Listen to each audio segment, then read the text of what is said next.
करोड़ों की बेंटले अचानक मुंबई की मरीन ड्राइव के बीचों बीच रुक गई, जिससे पीछे गाड़ियों की कतार लग गई और हॉर्न का शोर गूंजने लगा। एक महंगे सूट में एक आदमी नीचे उतरा। उसके पैर कांप रहे थे जब उसने एक दुबली पतली लड़की को देखा जो अपनी पीठ पर एक छोटे बच्चे को लादे कूड़ेदान से प्लास्टिक की बोतलें उठा रही थीं। उसकी आंखें उस दृश्य पर ऐसे टिक गईं जैसे किसी ने उसे सम्मोहित कर दिया हो। उसका दिल जोर जोर से धड़क रहा था। उस लड़की में कुछ ऐसा जाना पहचाना था कि मुंबई के सबसे शक्तिशाली real estate tycoon Arjun Malhotra अपनी नजरें नहीं हटा पा रहे थे। उन्होंने तुरंत अपने ड्राइवर को गाड़ी किनारे लगाने का इशारा किया, पीछे से आते हॉर्न के शोर की परवाह किए बिना। क्या यह आकस्मिक मुलाकात उस नियति का हिस्सा थी जो एक ऐसे सच को सामने लाने वाली थी जिसके बारे में उन्होंने कभी सोचने की हिम्मत भी नहीं की थी? अर्जुन गाड़ी से नीचे उतरे, अपनी लाखों की हर्मीस टाई को ठीक करते हुए। अगस्त की सुबह थी। मुंबई में आग बरस रही थी, लेकिन उन्हें अपने माथे पर आते पसीने की बूंदों का कोई एहसास नहीं था। उनके दिमाग में बस उस दुबली पतली लड़की की छवि थी जिसके लंबे बाल बड़े सलीके से बंधे थे और स्कूल की पुरानी यूनिफॉर्म कई बार धुलने से फीकी पड़ चुकी थी। वह लड़की कूड़ेदान में झुकी ध्यान से एक एक प्लास्टिक की बोतल और कैन उठाकर एक फटी हुई बोरी में डाल रही थी। उसकी पीठ पर कपड़े की एक झोली में लगभग 6 साल का एक बच्चा सो रहा था। उसका सिर अपनी बहन के कंधे पर टिका था। यह दृश्य अर्जुन के सीने पर एक जोरदार पाता साल के करने रही मुक्के की तरह लगा, जिससे उन्हें संतुलन बनाए रखने के लिए गाड़ी का सहारा लेना पड़ा। वह लड़की एक कूड़ेदान से दूसरे कूड़ेदान तक बड़ी कुशलता से जा रही थी। उसे इस बात का जरा भी अंदाजा नहीं था कि कोई उसे देख रहा है। अर्जुन चुपचाप उसे देखते रहे। उनका दिल तब और सिकुड़ गया जब उन्होंने देखा कि लड़की नंगे पैर तपते फुटपाथ पर चल रही है। उसकी पुरानी रबड़ की चप्पलें बोरी से बंधी हुई थीं। शायद वह उन्हें तभी पहनती थी जब बहुत ज़रूरी होता। लड़की 12-13 साल से ज़्यादा की नहीं लग रही थी, लेकिन उसके चेहरे पर उम्र से ज़्यादा की समझदारी थी जिसने उन्हें किसी की याद दिला दी। नहीं, ये नहीं हो सकता। उनकी बेटी अपनी माँ के साथ ऐशो आराम की जिंदगी जी रही है। वह यह कबाड़ उठाने वाली लड़की कैसे हो सकती है? जब लड़की सड़क पार करने के लिए मुड़ी तो अर्जुन चौंक गए। उसके ऊंचे माथे पर दाहिनी ओर एक छोटा सा चांद के आकार का निशान था, ठीक वैसा ही निशान जो उनकी बेटी के 5 साल की उम्र में साइकिल से गिरने पर बना था। यादें बाढ़ की तरह उमड़ पड़ीं। छोटी माया का रोना, उसके माथे से खून बह रहा था और वह खुद उसे गोद में उठाकर अस्पताल भागे थे। पापा, बहुत दर्द हो रहा है। उसकी नन्ही आवाज़ आज भी उनके कानों में गूंज रही थी। उन्होंने वादा किया था कि वह हमेशा उसकी रक्षा करेंगे, उसे कभी दर्द नहीं होने देंगे। लेकिन वह लड़की सड़क पार कर चुकी थी, पर बीच रास्ते में उसे शायद एहसास हुआ कि कोई उसे देख रहा है। वह मुड़ी। उसकी साफ लेकिन सतर्क आंखों ने सीधे अर्जुन को देखा, बस एक पल के लिए। लेकिन ये उनके लिए ये पहचानने के लिए काफ़ी था कि ये माया की बड़ी बड़ी गोल आंखें और लंबी घनी पलकें थीं उनकी बेटी की आंखें। समय जैसे उस पल में थम गया। बाप बेटी कुछ मीटर की दूरी से एक दूसरे को देख रहे थे, लेकिन ये दूरी 5 साल के अलगाव की खाई जैसी लग रही थी। लड़की घबराई हुई लग रही थी। उसने जल्दी से अपनी पीठ पर बंधी झोली को ठीक किया और तेजी से सड़क के दूसरी ओर चली गई। रुको बेटा। अर्जुन उसके पीछे भागे, लेकिन गाड़ियों की भीड़ ने उन्हें रोक दिया। वह लाचार खड़े उस लड़की को एक छोटी सी गली में गायब होते देखते रहे। उनका दिल ढोल की तरह बज रहा था। दिमाग में हजारों सवाल घूम रहे थे। क्या वह माया थी? लेकिन यह कैसे हो सकता है? प्रिया अपनी बेटी को इतनी गरीबी में कैसे रहने दे सकती है? या यह सिर्फ एक अजीब संयोग था? लेकिन वह निशान व आंखें। जब वह अपनी बेंटले के पास वापस आए तो उन्होंने फुटपाथ पर कुछ पड़ा देखा। एक पुरानी तस्वीर जो शायद उस लड़की की जेब से गिर गई थी। उन्होंने झुककर उसे उठाया और उनके पूरे शरीर में जैसे बिजली दौड़ गई। ये सालों पुरानी पारिवारिक तस्वीर थी जिसमें वह प्रिया 7 साल की माया और गोद में 1 साल का रोहन था। तस्वीर पुरानी और किनारों से फटी हुई थी, लेकिन चारों के चेहरे पर खुशी की मुस्कान साफ दिख रही थी। उन्हें यह पल अच्छी तरह याद था। रोहन का पहला जन्मदिन, जब उनका परिवार पूरा था, जब उन्होंने अपनी इच्छाओं और महत्वाकांक्षाओं के लिए सबको धोखा नहीं दिया था। फोन की घंटी बजी, उन्हें वर्तमान में वापस खींच लाई। सर, आप कहाँ हैं? सब लोग आधे घंटे से आपका इंतजार कर रहे हैं। ये 500 करोड़ का कॉन्ट्रैक्ट बहुत जरूरी है। असिस्टेंट की घबराई हुई आवाज आई। अर्जुन ने हाथ में तस्वीर को देखा और फिर उस गली की ओर देखा जहां लड़की गायब हो गई थी। मीटिंग कैंसिल कर दो, मेरे पास इससे भी जरूरी काम है, उन्होंने कहा। उनकी आवाज कांप रही थी। लेकिन सर, मैंने कहा कैंसिल कर दो, उन्होंने गुस्से में कहा और फोन काट दिया। कई सालों में पहली बार पैसा और कॉन्ट्रैक्ट उनकी प्राथमिकता नहीं थे। उन्हें सच का पता लगाना था।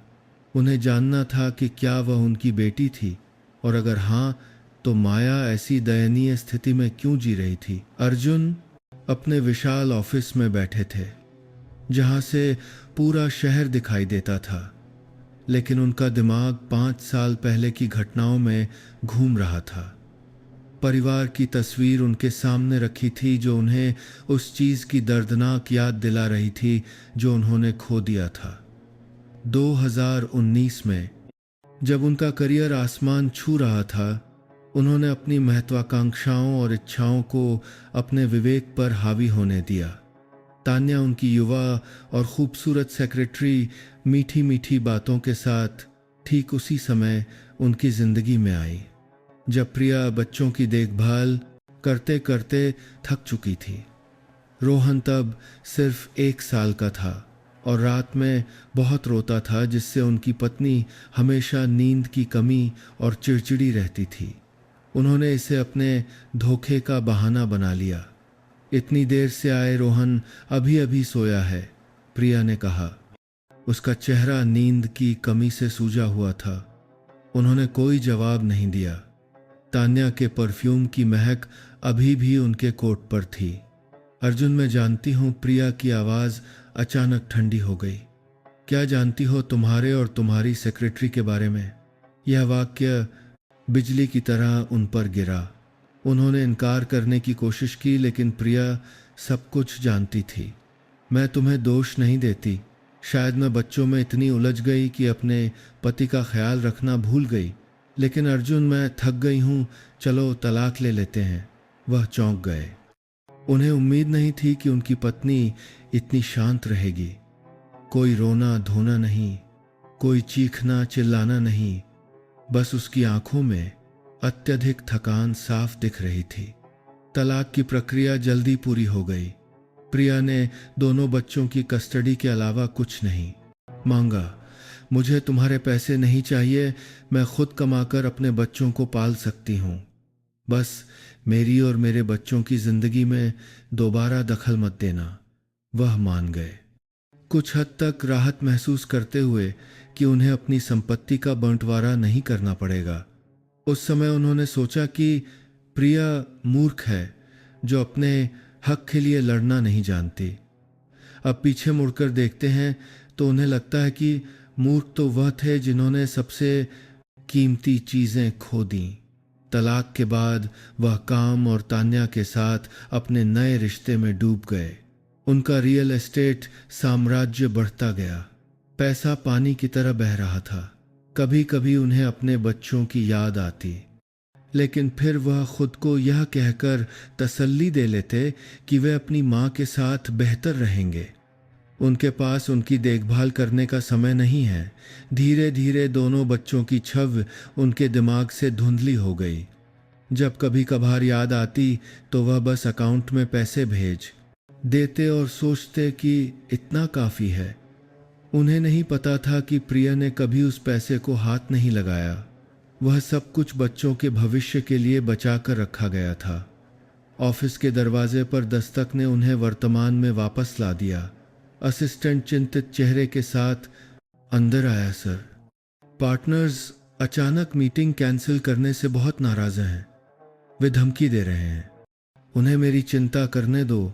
अर्जुन ने बीच में ही बात काट दी। तुम मेरे लिए एक जांच करो, पता लगाओ कि मेरी पूर्व पत्नी प्रिया इस समय कहाँ रहती है, क्या करती है। असिस्टेंट हैरान था, लेकिन उसने पूछने की हिम्मत नहीं की। चुपचाप नोट्स लिए और बाहर चला गया। अर्जुन जानते थे कि यह काम आसान नहीं होगा। प्रिया हमेशा से एक निजी व्यक्ति थी। तलाक के बाद उसने उनसे और सभी मुश्तरका दोस्तों से सारे संबंध तोड़ लिए थे। 3 दिन बाद जांच रिपोर्ट उनकी मेज पर थी। रिपोर्ट की सामग्री ने अर्जुन को आसमान से जमीन पर पटक दिया। प्रिया की नौकरी 2 साल पहले चली गई थी। जब वह जिस कंपनी में अकाउंटेंट थी वह दिवालिया हो गई। उसके तुरंत बाद उसकी मां श्रीमती कमला देवी को स्ट्रोक आया, जिसके इलाज में लाखों रुपए खर्च हो गए। प्रिया ने अपनी मां के इलाज के लिए अपना घर, गाड़ी बेच दी और हर जगह से उधार लिया। इस समय तीनों मां बच्चे घाटक ऊपर के एक तंग किराए के कमरे में रह रहे थे। सबसे दर्दनाक बात रिपोर्ट की आखिरी पंक्ति थी।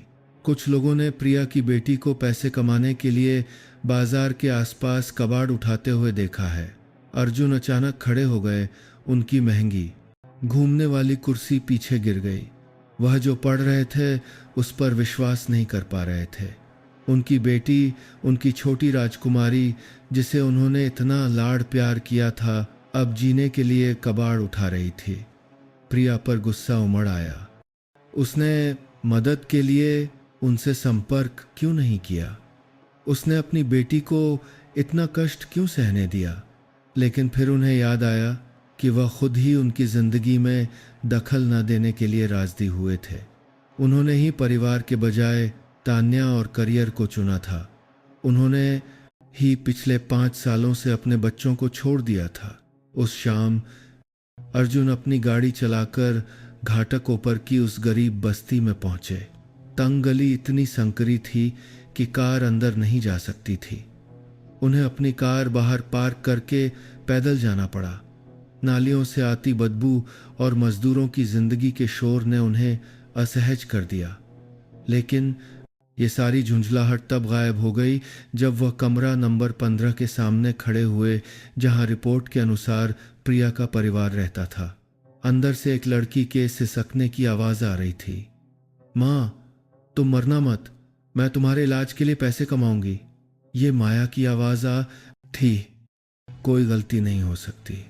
अर्जुन का दिल जैसे रुक गया। वह बाहर ही खड़े रहे। दरवाज़ा खटखटाने की हिम्मत नहीं हुई। दीदी, रो मत माँ, ठीक हो जाएगी। एक छोटे लड़के की धीमी आवाज़ आई। रोहन, उनका बेटा। माया बेटा, मैं ठीक हूँ, बस थोड़ी थकान है। प्रिया की कमज़ोर आवाज़ आई, जिसमें खांसी भी शामिल थी। दरवाजे की दरार से उन्होंने देखा कि कमरा मुश्किल से 15 वर्ग मीटर का था। एक पुरानी लकड़ी की चारपाई पर एक बूढ़ी औरत बेसुध पड़ी थी, शायद प्रिया की माँ। कमरे के एक कोने में एक चटाई बिछी थी जिस पर प्रिया लेटी थी। उसका चेहरा पीला पड़ा था और माया उसके बगल में घुटनों के बल बैठकर उसके आंसू पोंछ रही थी। अर्जुन पीछे हट गए। उनके पैर कांप रहे थे। वह अंदर घुसना चाहते थे, अपने बच्चों को गले लगाना चाहते थे, पूरे परिवार को तुरंत अस्पताल ले जाना चाहते थे। लेकिन उनका क्या हक था? 5 साल तक उन्हें छोड़ने के बाद वह कौन होते थे? अचानक प्रकट होने वाले फ़ोन बजा। तान्या का फ़ोन था। आप कहाँ हैं? आज रात की पार्टी बहुत ज़रूरी है, कुछ बड़े अधिकारी आ रहे हैं। उन्होंने फ़ोन काट दिया और कुछ नहीं सुनना चाहते थे। उस जर्जर किराए के कमरे को एक बार फिर देखकर वह इस दृढ़ संकल्प के साथ मुड़े कि उन्हें कुछ करना होगा, अपने परिवार को बचाना होगा, चाहे वे अब उन्हें अपना माने या न माने। अर्जुन किराए के कमरे के दरवाजे के सामने खड़े थे। उनका दिल इतनी जोर से धड़क रहा था जैसे छाती से बाहर निकल आएगा। तंग अंधेरी गली, नालियों से उठती तेज बदबू ने उन्हें अपनी नाक बंद करने पर मजबूर कर दिया। किराए के कमरों से बहता गंदा पानी गली के बीच में एक काली धारा बना रहा था। कोने में चूहों के दौड़ने की आवाज़, बगल के कमरे से बच्चों के रोने की आवाज़, गली के आखिर में किसी पति पत्नी के झगड़े की आवाज़। ये सब गरीबी का एक ऐसा संगीत था जिसकी उन्होंने कभी कल्पना भी नहीं की थी कि उनके बच्चे इसमें रहेंगे। कुछ देर झिझकने के बाद उन्होंने दरवाज़ा खटखटाने का फैसला किया। हल्की सी दस्तक की आवाज़ शांत गली में गूंजी। कौन है? माया की सतर्क आवाज़ अंदर से आई। बेटा, मैं अर्जुन अंकल हूँ, तुम्हारी माँ का एक जानने वाला। वह हकलाए, यह कहने की हिम्मत नहीं हुई कि वह कौन है। दरवाज़ा थोड़ा सा खुला और दरार से माया का दुबला पतला चेहरा दिखाई दिया। दरवाजे के सामने खड़े व्यक्ति को पहचानकर उसकी बड़ी बड़ी गोल आंखें आश्चर्य से फैल गईं। बल्ब की पीली कमज़ोर रोशनी में अर्जुन ने अपनी बेटी की दयनीय हालत साफ साफ देखी। गाल पिचके हुए आंखों के नीचे काले घेरे होंठ, सूखे और फटे हुए लंबे समय तक कुपोषण के संकेत। पुरानी स्कूल यूनिफॉर्म पर कई जगह पैबंद लगे थे। कॉलर घिसकर फट चुका था। आप हैं। माया वाक्य पूरा नहीं कर पाई, लेकिन उसकी आंखों ने सब कुछ कह दिया। उसने अपने पिता को पहचान लिया था। क्या मैं अंदर आ सकता हूं? अर्जुन ने विनती की। माया कुछ देर चुपचाप खड़ी रही, जैसे सोच रही हो। उस खामोशी के पल में उन्होंने सिक्कों के टकराने की आवाज़ सुनी जो एक उदास खनक पैदा कर रही थी। दीदी, क्या इन 10 रुपए से हम दोनों के लिए खाना आ जाएगा? रोहन की आवाज़ आई, मासूम लेकिन चिंता से भरी हुई। आ जाएगा भाई, मैं कल और कबाड़ उठा लूंगी, माया ने थकी हुई आवाज़ में जवाब दिया। वह अर्जुन की तरफ मुड़ी। उसकी आंखों में साफ तौर पर बचाव का भाव था। मेरी माँ को आपकी ज़रूरत नहीं है। उसकी 12 साल की उम्र के हिसाब से कठोर आवाज़ा ने उनके दिल में एक चुभन पैदा कर दी। माया, मैं बस। आप मेरे पिता नहीं हैं। मेरे पिता मर चुके हैं, माया ने गुस्से से कहा और दरवाज़ा बंद करने लगी। लेकिन ठीक उसी समय अंदर से प्रिया की जोरदार खांसी की आवाज़ आई, जिसमें रोहन के रोने की आवाज़ अभी मिली हुई थी। खांसी रुक नहीं रही थी, साथ में घुटन की आवाज़ भी आ रही थी, जैसे वह उल्टी करना चाहती हो। माया घबराकर पीछे मुड़ी, जिससे अर्जुन को अंदर का दृश्य देखने के लिए पर्याप्त जगह मिल गई। वह खुद को रोक नहीं पाए और कमरे में घुस गए। तंग कमरा उनकी कल्पना से भी बदतर था। 15 वर्ग मीटर में 4 लोगों का परिवार ठूंसा हुआ था। दीवारों पर सीलन थी। छत से बहते पानी के पीले निशान फर्श तक आ रहे थे। छत में कई जगह छेद थे, जिन्हें प्लास्टिक की थैलियों से अस्थायी रूप से ढका गया था, लेकिन पानी अभी भी बूंद बूंद करके टपक रहा था, जिससे सीमेंट के फर्श पर एक काला पोखर बन गया था। सीलन, दवाइयों और बासी चावल की गंध मिलकर एक अजीब सी महक पैदा कर रही थी। कमरे के कोने में एक छोटा मिट्टी के तेल का स्टोव था, जिस पर कुछ पिचके हुए बर्तन रखे थे। बगल में बारिश का पानी इकट्ठा करने के लिए एक ड्रम रखा था, क्योंकि यहाँ पानी का कनेक्शन अक्सर बिल न चुकाने के कारण काट दिया जाता था। प्रिया एक पुरानी फटी हुई चटाई पर लेटी थी। उसका चेहरा कागज की तरह पीला था। सूखे फटे होंठों पर खून के सूखे धब्बे थे। वह लगातार खांस रही थी। हर खांसी से उसका पूरा शरीर कांप रहा था और पसीना ऐसे छूट रहा था जैसे नहा लिया हो। उनकी पूर्व सास श्रीमती कमला कमरे के कोने में एक पुरानी लकड़ी की चारपाई पर बेसुध पड़ी थीं। उनका दाहिना हिस्सा साफ तौर पर लकवाग्रस्त था। उन्होंने आंखें खोलीं और बेजान नजरों से चारों ओर देखा। उनका मुंह ऐसे हिल रहा था जैसे कुछ कहना चाहती हों, लेकिन आवाज़ नहीं निकल रही थी। रोहन 6 साल का लड़का एक फटे हुए कपड़े से अपनी माँ का पसीना पोंछने की कोशिश कर रहा था। उसके छोटे छोटे हाथ कांप रहे थे। उसके दुबले पतले गालों पर आंसू बह रहे थे। माँ, अब और मत खांसो, मुझे डर लग रहा है, वह सिसक रहा था। प्रिया व खुद को रोक नहीं पाए और कमरे में घुस गए। उनके पैर कुछ तिलचट्टों पर पड़े जो इधर उधर भाग रहे थे, लेकिन उन्हें कोई परवाह नहीं थी। प्रिया ने आंखें खोलीं और उन्हें देखा। वह उतनी हैरान नहीं थी जितनी उन्होंने सोचा था। उसकी आंखों में उन्होंने भाग्य को एक शांत स्वीकृति के साथ देखा जो दिल दहला देने वाली थी। अर्जुन, तुम यहाँ क्या करने आए हो? उसकी आवाज़ कमज़ोर थी, हर शब्द जैसे बुझने वाला हो। तुम्हारी ये हालत कैसे हो गई? वह चटाई के पास घुटनों के बल बैठ गए। उनके कांपते हाथ उस महिला के तपते माथे को छू रहे थे जो कभी उनकी पत्नी थी। बस किस्मत है अर्जुन, तुम जाओ, कहीं तुम्हारी पत्नी को पता न चल जाए कि तुम यहाँ आए हो। प्रिया ने मुस्कुराने की कोशिश की, लेकिन खांसी का एक और दौरा आ गया। खून, ताज़े लाल खून की बूंदें कपड़े पर गिरी। रोहन के हाथ में फटे कपड़े को लाल कर दिया। माँ! माया घबराकर दौड़ी, जल्दी से दूसरा कपड़ा लेकर माँ का खून पोंछने लगी। वह यह काम इतनी कुशलता से कर रही थी जैसे सैकड़ों बार कर चुकी हो। दीदी माँ के मुंह से फिर खून आया। रोहन फूट फूट कर रोने लगा। अपनी बहन के पैर से कसकर लिपट गया। माया ने उसे अपनी गोद में ले लिया, धीरे धीरे थपथपाते हुए, कुछ नहीं होगा माँ, ठीक हो जाएगी।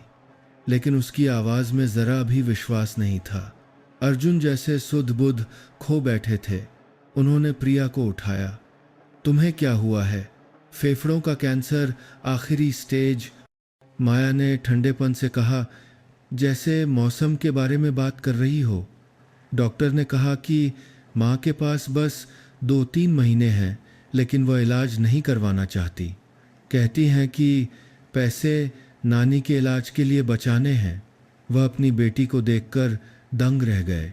वह सिर्फ 12 साल की थी, लेकिन अपनी माँ की मौत के बारे में ऐसे बात कर रही थी जैसे यह एक स्पष्ट सच हो जिसे उसने बहुत पहले स्वीकार कर लिया हो। तुम्हें यह सब कैसे पता? उन्होंने पूछा। उनकी आवाज़ भर्रा गई।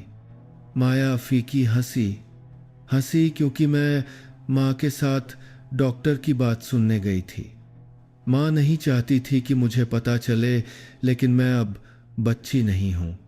यह वाक्य उनके दिल में चाकू की तरह चुभा। जिस बेटी को रेशम और मखमल में रहना चाहिए था, जिसे अपनी पढ़ाई और दोस्तों की चिंता करनी चाहिए थी, उसे अब इतनी जल्दी अपनी माँ की मौत का सामना करना पड़ रहा था। अर्जुन बेटा, श्रीमती कमला अचानक बोली। उनकी आवाज़ कमज़ोर लेकिन साफ थी। मैंने तुम्हें पहचान लिया। तुम यहाँ क्या करने आए हो? हर शब्द से उनकी सांस फूल रही थी, लेकिन उन्होंने फिर भी बोलने की कोशिश की। अर्जुन चारपाई के पास गए, सिर झुकाकर, माफ़ कर दीजिए माँ, मैं बहुत देर से आया। देर आए दुरुस्त आए, वह हाँफते हुए बोली। प्रिया ने बहुत दुख झेले हैं, ये बच्चे बेचारे। उनकी आंखों के कोनों से आंसू बहने लगे, लेकिन वह उन्हें पोंछने के लिए अपना हाथ नहीं उठा पा रही थी। नानी, आप और मत बोलिए, आपको थकान हो जाएगी। माया दौड़कर उनके आंसू पोंछने लगी। उस लड़की के कोमल देखभाल करने वाले हाव भाव ने अर्जुन को और भी दुखी कर दिया। इस बच्ची को 12 साल की उम्र में बहुत कुछ करना पड़ रहा था जो उसकी उम्र का काम नहीं था। माया बेटा माँ की, भाई की और मेरी देखभाल करती है। मुझे उस पर बहुत गर्व है, श्रीमती कमला ने फुसफुसाते हुए कहा। लेकिन वह अभी छोटी है, उसे स्कूल जाना चाहिए, खेलना चाहिए। अर्जुन ने और इंतज़ार नहीं किया।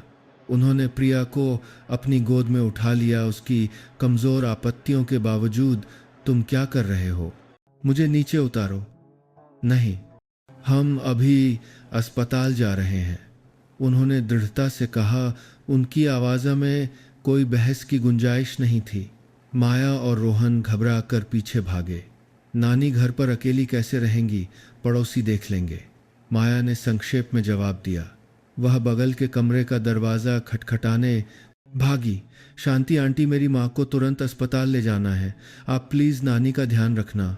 एक अधेड़ उम्र की महिला बाहर निकली। उसके बाल गीले थे जैसे अभी अभी नहाई हो। हे भगवान, प्रिया की तबीयत फिर खराब हो गई। बेचारी माँ, बेटी, उसने आह भरी। तुम चिंता मत करो, मैं नानी का ध्यान रखूंगी। मैं कुछ दिनों से देख रही थी कि प्रिया बहुत खांस रही है। तुम लोग पहले अस्पताल क्यों नहीं गए?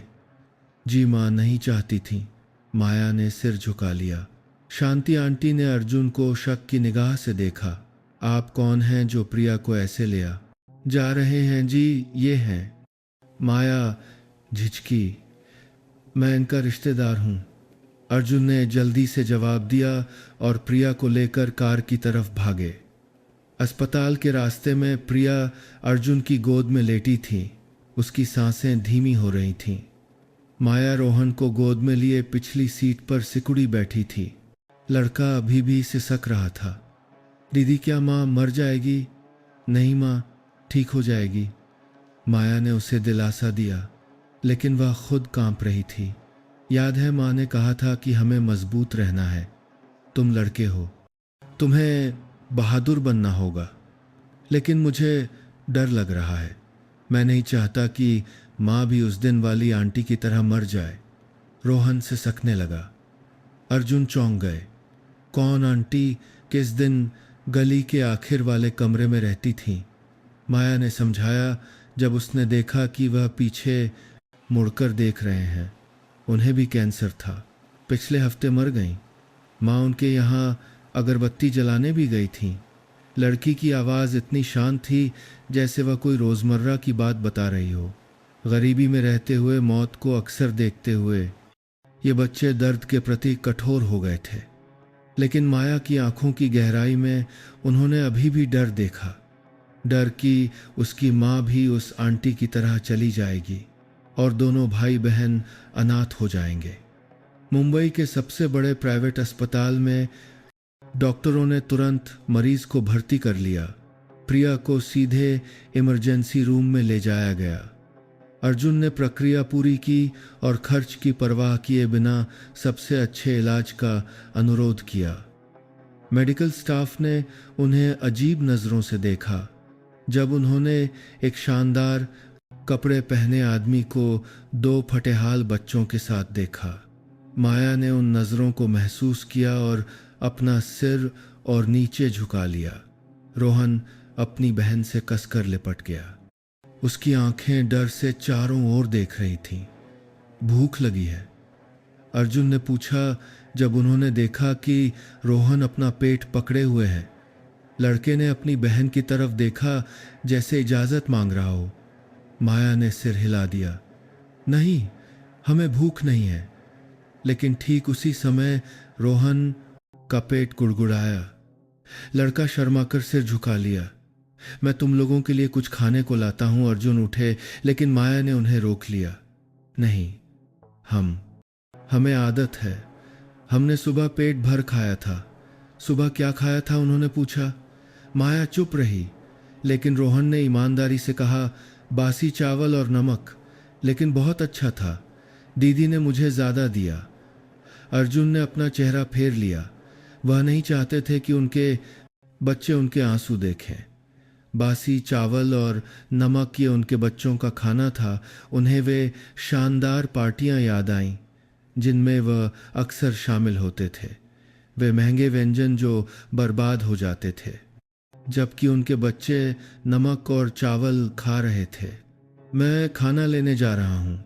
ये कोई भीख या दान नहीं है, ये एक पिता की जिम्मेदारी है, उन्होंने सख्ती से कहा और चले गए, माया को विरोध करने का मौका दिए बिना।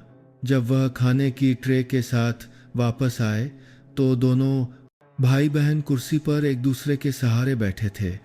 माया ने रोहन को अपनी गोद में ले रखा था और धीरे धीरे एक जानी पहचानी लोरी गा रही थी, वही लोरी जो प्रिया अपने बच्चों के लिए गाती थी। आजा निंदिया रानी, आजा, मेरे मुन्ने को सुला जा। उस लड़की की साफ लेकिन उदास आवाज ने आसपास के कई लोगों को मुड़कर देखने पर मजबूर कर दिया। रोहन अपनी बहन की गोद में सो गया था। उसके गालों पर आंसू के निशान अभी सूखे नहीं थे। खा लो। अर्जुन ने खाने की ट्रे नीचे रखी। माया ने गर्म खुशबूदार खाने को देखा। लड़की ने अपना थूक निगला लेकिन फिर भी सिर हिला दिया। मुझे भूख नहीं है। माया, जिद मत करो, तुम्हें माँ और भाई की देखभाल करने के लिए ताकत चाहिए, उन्होंने गंभीर आवाज में कहा। माया ने उनकी तरफ देखा। उसकी आंखों में उस व्यक्ति की थकान चमक रही थी जो बहुत लंबे समय से खुद को संभाले हुए था। आप नहीं समझेंगे, पिछले 5 सालों से मेरी माँ ने सब कुछ खुद संभाला है। अब आप आए हैं और कल फिर चले जाएंगे, हमें फिर से आदत डालनी पड़ेगी। मैं ऐसा नहीं चाहती। यह वाक्य अर्जुन के मुंह पर एक तमाचे की तरह लगा। उनकी बेटी ने उम्मीद न करना, भरोसा न करना सीख लिया था ताकि उसे निराशा न हो। ये एक कठोर सबक था जो जिंदगी ने एक 12 साल की बच्ची को सिखाया था। मैं वादा करता हूँ, मैं अब कहीं नहीं जाऊंगा, उन्होंने कहा। उनकी आवाज़ भर्रा गई। माया फीकी हंसी हंसी। माँ कहती हैं कि मर्दों के वादे आसमान के बादलों की तरह होते हैं, दिखते तो हैं पर पकड़े नहीं जा सकते। ये कहकर लड़की ने चावल का डिब्बा उठाया, फ्राइड चिकन का एक बड़ा टुकड़ा तोड़ा और उसे रोहन के जागने पर देने के लिए अलग रख दिया। 2 घंटे बाद जो सदियों जैसे लंबे लगे डॉक्टर एक गंभीर चेहरे के साथ बाहर आए। मरीज की हालत बहुत गंभीर है। कैंसर फेफड़ों, लिवर और हड्डियों में फैल चुका है। सच कहूं तो हम सिर्फ दर्द कम करने का इलाज कर सकते हैं। समय शायद। वह 2 बच्चों को देखकर झिझके। कितना समय, अर्जुन ने सूखी आवाज में पूछा। 2 से 3 महीने, अगर किस्मत अच्छी रही तो। यह वाक्य उनके सिर पर हथौड़े की तरह लगा। माया अभी भी चुप बैठी थी, जैसे उसे पहले से ही नतीजा पता हो। उसने यह निदान जिला अस्पताल के डॉक्टर से सुन लिया था। रोहन को कुछ समझ नहीं आया, वह बस अपनी बहन का हाथ कसकर पकड़े रहा। क्या कोई और तरीका नहीं है, चाहे कितना भी खर्च हो? अर्जुन ने लगभग गिड़गिड़ाते हुए कहा। डॉक्टर ने सिर हिला दिया। आप रिश्तेदार हैं, मैं आपकी भावनाओं को समझता हूँ, लेकिन मेडिकल साइंस की भी सीमाएं हैं। अगर पहले पता चल जाता तो शायद, लेकिन अब बहुत देर हो चुकी है। देर क्यों हुई? तुम लोग पहले अस्पताल क्यों नहीं आए? वो माया की ओर मुड़े, लगभग चिल्लाते हुए। लड़की ने सिर झुका लिया, क्योंकि पैसे नहीं थे। माँ ने कहा कि पैसे नानी के इलाज के लिए बचाने हैं और अपनी किस्मत मान ली। प्रिया को अर्जुन के अनुरोध पर एक विशेष कमरे में स्थानांतरित कर दिया गया। जब उसे होश आया तो उसने विशाल कमरा, आधुनिक मशीनें देखीं और कमजोर सी मुस्कान दी। ये सब क्या कर रहे हो? पैसे की बर्बादी। मैं सामान्य वार्ड में ठीक थी। अब कुछ मत बोलो, तुम्हें आराम की जरूरत है। अर्जुन ने अपनी पूर्व पत्नी का हाथ पकड़ा। पतला हड्डियों वाला हाथ, पतली त्वचा के नीचे हड्डियां साफ दिख रही थीं। जानते हो, मैंने एक सपना देखा था, प्रिया ने फुसफुसाते हुए कहा। क्या सपना? एक दिन जब मैं मरने वाली होऊंगी तो तुम आओगे। अब सपना सच हो गया। वह हंसी, आंसू उसके गालों पर लुढ़क गए। ऐसा मत कहो, तुम ठीक हो जाओगी। अर्जुन की आवाज़ भर्रा गई। अर्जुन, मुझे मरने से डर नहीं लगता, मुझे बस इन दोनों बच्चों की चिंता है। प्रिया ने माया की ओर देखा जो रोहन को दूध पिला रही थी। माया सिर्फ 12 साल की है, उसे बहुत ज़्यादा बोझ उठाना पड़ा। उसने कबाड़ उठाने, बर्तन धोने के लिए स्कूल छोड़ दिया। एक बार वह खाना न खाने की वजह से बेहोश हो गई थी। उसने अपना खाना भाई के लिए छोड़ दिया था। मैं लाचार होकर अपनी बेटी को दुख सहते देखती रही और कुछ नहीं कर सकी। तुमने मुझसे संपर्क क्यों नहीं किया? संपर्क करके क्या कहती, पैसे मांगती मुझ में। अभी भी थोड़ी इज्जत बाकी है। इसके अलावा तुम्हारी नई पत्नी है, नया बच्चा है। मैं तुम्हारी खुशी में बाधा नहीं डालना चाहती थी। कैसी खुशी जब मेरे बच्चे दुख झेल रहे हों। अर्जुन लगभग चीख पड़े। मेरे बच्चे तुम्हारे भी बच्चे हैं, तुम भूल गई क्या? प्रिया ने सिर हिलाया। 5 साल हो गए। क्या तुम एक बार भी बच्चों से मिलने आए, एक फोन करके हालचाल पूछा? बच्चों के लिए तुम मर चुके हो। माया एक बार अपने जन्मदिन पर तुम्हारा इंतजार करती रही, आधी रात तक इंतजार किया और फिर रो पड़ी। उस दिन के बाद उसने तुम्हारा नाम कभी नहीं लिया। हर शब्द अर्जुन के दिल में चाकू की तरह चुभ रहा था। उन्होंने अपने बच्चों को इतना गहरा जख्म दिया था। अस्पताल के कमरे के दरवाजे पर कदमों की आहट सुनाई दी। तान्या 7 महीने के गर्भवती पेट के साथ प्रकट हुई। उसका चेहरा गुस्से से भरा था। डिजाइनर सिल्क की ड्रेस, हर्मीस का हैंडबैग, लोबोटिन की ऊंची एड़ी के सैंडल, सब कुछ अमीरी का प्रदर्शन कर रहा था, जो फटे पुराने कपड़ों में 2 बच्चों के बिल्कुल विपरीत था। अर्जुन, तुमने ज़रूरी मीटिंग छोड़ दी, अधिकारियों के साथ डिनर पार्टी छोड़ दी, यहाँ आने के लिए अपनी पूर्व पत्नी के पास। उसकी आवाज़ तीखी थी, उसकी आंखें प्रिया को दुश्मनी से देख रही थीं। माया अपनी माँ के सामने ऐसे खड़ी हो गई जैसे कोई छोटा जानवर अपने बच्चे की रक्षा कर रहा हो। तुम कौन हो? मेरे माँ के कमरे से बाहर निकलो। लड़की की आंखें खूंखार थीं, उसकी मुट्ठियां भिंची हुई थीं। बदतमीज लड़की, तान्या चिल्लाई। मैं तुम्हारे बाप की पत्नी हूं। तुम्हारे बाप ने मुझे, जो गर्भवती है, तुम लोगों के लिए छोड़ दिया। तुम उनकी पत्नी नहीं हो, तुम सिर्फ दूसरों के घर तोड़ने वाली हो। माया चिल्लाई, उसकी आंखें गुस्से से चमक रही थीं। अर्जुन ने जल्दी से दोनों के बीच आकर उन्हें रोका। तान्या, तुम पहले घर जाओ, मैं बाद में समझाऊंगा। समझाओगे? तुम अपनी 7 महीने की गर्भवती पत्नी को छोड़कर अपनी पूर्व पत्नी की देखभाल कर रहे हो। तुम मर्द भी हो। तान्या चीखी, उसकी तीखी आवाज पूरे गलियारे में गूंज गई। ये मत भूलो कि तुम्हारी संपत्ति का आधा हिस्सा मेरा है। मैंने पैसा लगाया है, मैंने तुम्हारे साथ मेहनत की है। ले लो सब कुछ। अर्जुन ने थके हुए कहा। मुझे अब कोई परवाह नहीं है। तुम सच कह रहे हो? तान्या चौंक गई। उसने कमरे में चारों ओर देखा, प्रिया को बिस्तर पर कमजोर लेटे हुए देखा, 2 फटेहाल बच्चों को देखा और समझ गई, इन चीजों के लिए तुम सब कुछ छोड़ दोगे। इन बिगड़े हुए बच्चों और इस बीमार पूर्व पत्नी के लिए वे इस पर काश मां करे। मेरा परिवार है, अर्जुन ने गंभीरता से कहा। वे मेरा खून है। मैंने उन्हें छोड़कर गलती की, अब मुझे उसे सुधारना है। और मेरे पेट में जो बच्चा है, तान्या ने अपने फूले हुए पेट की ओर इशारा किया, क्या वह तुम्हारा खून नहीं है? या तुम इस बच्चे को भी वैसे ही छोड़ने वाले हो जैसे उन दोनों को छोड़ा था? इस सवाल ने अर्जुन को निशब्द कर दिया। प्रिया ने कमजोर आवाज में कहा, अर्जुन तुम जाओ, अपनी पत्नी और बच्चे का ख्याल रखो, हम ठीक हैं। माँ, माया मुड़ी। आप ऐसा क्यों कह रही हैं? हमें इनकी ज़रूरत नहीं है। लेकिन प्रिया ने सिर हिलाया।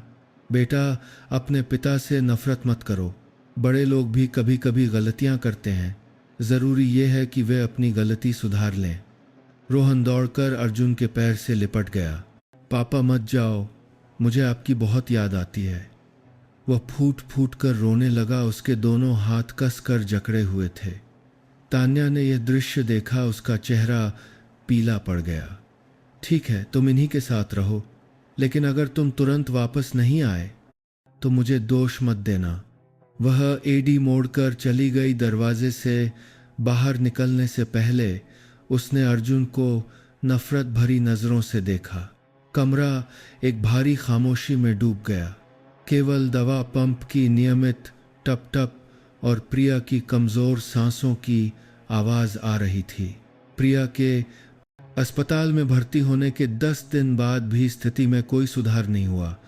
कीमोथेरेपी ने उसे और कमजोर कर दिया, लेकिन कैंसर कोशिकाओं के फैलने की गति को नहीं रोक सकी। दर्द उसे दिन रात तड़पाता था। मॉर्फिन की उच्च खुराक भी पूरी तरह से राहत नहीं दे पाती थी। तान्या के कड़े विरोध के बावजूद अर्जुन हर दिन अस्पताल आते रहे। उनका फोन लगातार नई पत्नी के कॉल से बजता रहता, लेकिन वह कभी नहीं उठाते। माया उनके साथ ठंडेपन से पेश आती रही, लेकिन अब उन्हें पहले दिनों की तरह जाने के लिए नहीं कहती थी। शायद इसलिए कि उसने देखा कि उनकी मौजूदगी में माँ थोड़ी खुश लगती थी, या शायद वह इतनी थक चुकी थी कि और गुस्सा नहीं कर सकती थी। तुम फिर से कबाड़ उठाने गई थी? अर्जुन ने पूछा। जब उन्होंने माया को अस्पताल में एक बोरी के साथ देखा, उसके माथे पर पसीना था। वह अभी अभी काम से लौटी थी। उसके हाथों से अभी भी बर्तन धोने वाले साबुन की गंध आ रही थी। माया ने उनकी तरफ नहीं देखा। सिर झुकाकर अपनी जेब में पैसे गिनने लगी। नानी की दवा खत्म हो गई है। स्ट्रोक की दवा बहुत महंगी है। महीने में लगभग 2000 लगते हैं। मैंने कहा था ना कि मैं सब कुछ संभाल लूंगा। पिछले 5 सालों से आपके बिना हम माँ बच्चे जी रहे थे, अब भी जरूरत नहीं है। ठंडे शब्द उनके दिल में चाकू की तरह चुभे, लेकिन अर्जुन समझ गए कि ये उस लड़की का खुद को बचाने का तरीका था। उन्होंने चुपचाप अपने असिस्टेंट को फोन करके अस्पताल के खाते में एक बड़ी रकम ट्रांसफर करने के लिए कहा, ताकि प्रिया और उसकी माँ दोनों के सारे बिल चुकाए जा सकें। लेकिन वह जानते थे कि पैसा 5 साल की अनुपस्थिति को मिटा नहीं सकता, खोए हुए विश्वास को वापस नहीं खरीद सकता। माया, क्या तुम्हें याद है? वह कुछ कहना चाहते थे, लेकिन माया ने बीच में ही बात काट दी। मैं याद नहीं रखना चाहती। याद करके क्या होगा, और दर्द ही तो होगा। लड़की ने अपना चेहरा फेर लिया, लेकिन अर्जुन ने उसके गाल पर एक आंसू लुढ़कते हुए देख लिया। उस दोपहर जब माया ट्यूशन के लिए गई थी, वह मुश्किल हालात के बावजूद पढ़ाई करने की कोशिश कर रही थी। एक चैरिटी क्लास में शाम को पढ़ती थी। सिर्फ रोहन अस्पताल में था। वह अपनी माँ के बिस्तर के पास बैठकर चित्र बना रहा था। कभी कभी अर्जुन को जिज्ञासा और झिझक के साथ देखता। क्या बना रहे हो? उन्होंने पास में एक कुर्सी खींचकर बैठने की कोशिश की। रोहन ने अपनी ड्राइंग बुक छिपा ली। कुछ देर झिझकने के बाद उसने उसे दिखाया। 4 लोगों का एक परिवार, 2 बड़े और 2 छोटे, एक घर के सामने हाथ पकड़े खड़े थे। बच्चों जैसी टेढ़ी मेढ़ी रेखाएं थीं, लेकिन भावनाओं से भरपूर। ये माँ है, ये माया दीदी है, ये मैं हूँ, और ये लड़का झिझका। उसकी उंगली सबसे ऊंचे बनाए गए आदमी की तस्वीर पर थी। ये पापा हैं, है ना? अर्जुन ने पूछा। उनकी आवाज भर्रा गई। रोहन ने सिर हिलाया और फिर अचानक फूट फूट कर रोने लगा। मुझे पापा की बहुत याद आती है। पहले पापा मुझे अपनी पीठ पर घुमाते थे। उन्होंने मुझे फुटबॉल खेलना भी सिखाया था, लेकिन माँ ने कहा कि पापा बहुत दूर काम करने गए हैं। उन्होंने बच्चे को अपनी गोद में ले लिया। आंसू बहने लगे। मुझे माफ़ कर दो बेटा, मुझे माफ़ कर दो। पापा, अब मत जाना। मुझे डर लगता है कि माँ भी पापा की तरह चली जाएगी। लड़का उनकी गोद में सिसकता रहा। प्रिया चुपचाप लेटी बाप बेटे के मिलन को देख रही थी। उसके गालों पर आंसू बह रहे थे। वह कुछ कहना चाहती थी, लेकिन दर्द की एक लहर उठी जिससे उसे कराहने से बचने के लिए अपने होंठ काटने पड़े। ठीक उसी समय कमरे का दरवाज़ा जोर से खुला। तान्या दो बड़े बॉडीगार्ड्स और एक अधेड़ उम्र के सूट पहने आदमी के साथ प्रकट हुई, जो उसका वकील था। बहुत हो गया अर्जुन मल्होत्रा, तुम्हें अभी चुनना होगा। या तो अपनी पत्नी और बच्चे के पास वापस आओ, या तलाक के कागजात पर साइन करो। वह जोर से चिल्लाई। उसका चेहरा गुस्से से लाल था। 7 महीने के गर्भवती पेट के कारण उसे चलने में मुश्किल हो रही थी, लेकिन गुस्सा उसे ताकत दे रहा था। मैं गर्भवती हूँ और तुम मुझे छोड़कर अपनी पूर्व पत्नी की देखभाल कर रहे हो। तुम मर्द भी हो। अर्जुन उसे एक शांत जगह पर ले गए। तान्या, शांत हो जाओ। मुझे थोड़ा समय दो। जब वह मर जाएगी तब तुम मेरे पास वापस आओगे। तान्या ने ठंडे स्वर में बीच में ही बात काट दी। तुम मुझे बेवकूफ़ समझते हो। डॉक्टर ने कहा कि वह औरत अभी और जिएगी, 2-3 महीने बाद मरेगी। मैं इतना इंतज़ार नहीं कर सकती। तुम ये या तुम तान्या की का जाजाता बात की है। क्या कह रही हो? अर्जुन को अपने कानों पर विश्वास नहीं हुआ। यह मत भूलो कि अगर तलाक हुआ तो मैं तुम्हारी आधी संपत्ति ले लूंगी, कंपनी, घर, सब कुछ। 500 करोड़। अर्जुन, ले लो। अर्जुन ने थके हुए कहा। मुझे अब कोई परवाह नहीं है। तान्या चौंक गई। उसे उम्मीद नहीं थी कि वह इतनी आसानी से अपनी संपत्ति छोड़ देंगे। तुम सच कह रहे हो? उन बिगड़े हुए बच्चों और उस बीमार पूर्व पत्नी के लिए तुम सब कुछ छोड़ दोगे? वे मेरा परिवार हैं, वे मेरा खून है, और मेरे पेट में जो बच्चा है वह तुम्हारा खून नहीं है। उसने अपने पेट की ओर इशारा किया। या तुम इस बच्चे को भी वैसे ही छोड़ने वाले हो जैसे उन दोनों को छोड़ा था?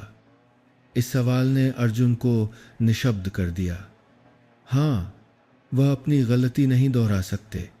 वह एक और बच्चे को बिना पिता के बड़ा नहीं होने दे सकते। लेकिन जब उन्होंने कमरे में देखा, रोहन को अपनी माँ के आंसू पोंछते हुए देखा, माया के हाथ पर लंबे टांकों का निशान देखा। लड़की ने पैसे के लिए अपने बाल कटवाकर बेचे थे और खून भी दिया था। वह जानते थे कि उन्हें क्या चुनना है। वकील साहब, तलाक के कागजात तैयार कीजिए, तान्या ने आदेश दिया। मैं ये आज ही ख़त्म करना चाहती हूँ। वकील ने पहले से तैयार कागजात का एक बंडल निकाला। मुझे इस बात का अंदेशा था, इसलिए मैंने पहले ही तैयार कर लिए थे।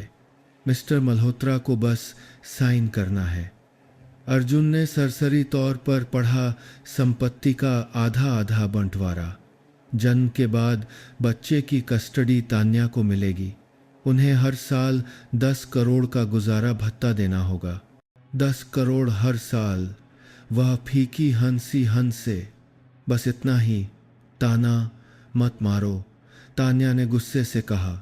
मैं इससे ज़्यादा की हकदार हूँ, लेकिन मैं नहीं चाहती कि मेरा बच्चा यह जानकर बड़ा हो कि उसका बाप अपनी पत्नी और बच्चों को छोड़ने वाला था। अर्जुन ने कुछ और नहीं कहा। तलाक के कागजात पर साइन कर दिए। उनका हाथ उतना नहीं कांप रहा था जितना उन्होंने सोचा था। इसके विपरीत उन्हें एक अजीब सी राहत महसूस हुई। हो गया, अब तुम जा सकती हो। तान्या ने कागजात छीन लिया। उसकी आंखें लाल थीं। तुम पछताओगे। जब वे बच्चे मर जाएंगे तब तुम्हें एहसास होगा कि तुमने उनके लिए सब कुछ खो दिया। अगर मुझे कोई पछतावा होगा, अर्जुन ने अपनी पूर्व पत्नी, जो अब सचमुच पूर्व पत्नी थी, की आंखों में सीधे देखा, तो सिर्फ इस बात का कि मैंने ये काम पहले क्यों नहीं किया। तान्या गुस्से में चली गई, लेकिन दरवाजे की देहली से टकरा गई।